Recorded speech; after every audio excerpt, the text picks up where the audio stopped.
And I think this is the thing about Calvinism. What's appealing about it is that it is a very logically consistent system, right? It's very logically consistent with itself. Yeah. It answers a lot of questions, and I like questions, and I like answers to questions even more, right? Yeah. So it's appealing in that way. Like, I like to have answers, and Calvinism does give those answers, and all of the 5 points flow very well together.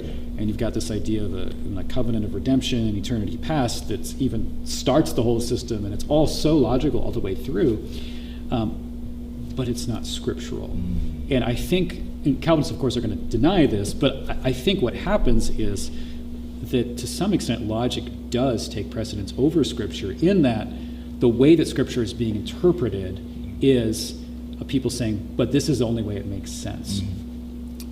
So a great example of that, is, and we haven't touched on the sacraments, but just to kind of bring it in a little bit, baptism, to say that baptism does anything that is saving or in any way brings the infant into God's grace, if that's the case, often the Calvinists argue, then, well, that means that they can fall away, because not all infants that are baptized are Christians throughout their lives.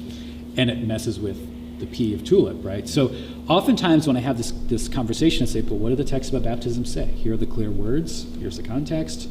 I often just encounter the argument, but that doesn't make sense with this thing that I believe. Yep.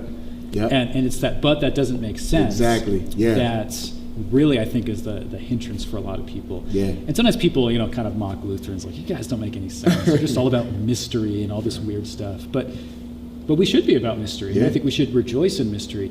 I say, and I say this to the students that I teach all the time, is if we understood God, if we completely understood God, then that would mean that he's probably a God we've made up. Right? Exactly. Like, we should expect that God, if he really is, transcendent, if he really is this completely other, being, the triune God is so other than his creation, like, we should be left in places that don't make sense to our finite minds. Yes.